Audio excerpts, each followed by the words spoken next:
Hi, and welcome back, watch fans. I'm going to give you a quick unboxing of the new Tissot PRX automatic black dial with the stainless steel bracelet.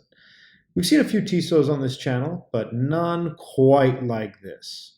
Fully integrated bracelet with a black dial. We've been very impressed with Tissot lately, the last few years, but of course this new PRX automatic with the Powermatic 80 movement and the sapphire crystal on the front, like all the others. You're getting proper Swiss quality, all milled steel construction.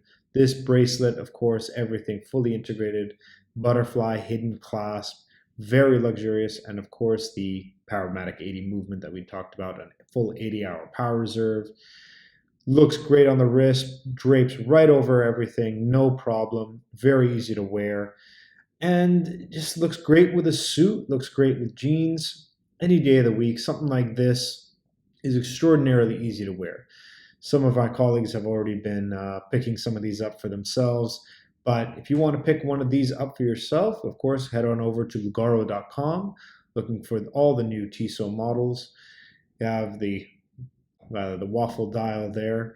And of course, the new box that Tissot has been putting together with the all sustainable, much more sustainable materials, fully recyclable, a little bit different than the other box that they've been using for about 20 years. But pick one of these up, under $1,000, you can't go wrong with a piece like this.